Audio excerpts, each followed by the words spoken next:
This video shows how to replace the toner cartridge for the Xerox C320 Color Printer.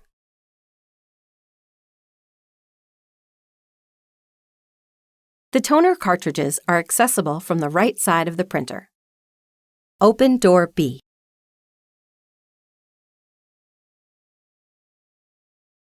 To release the toner cartridge, pull the lever up to release it, then pull the cartridge up and take out of the printer.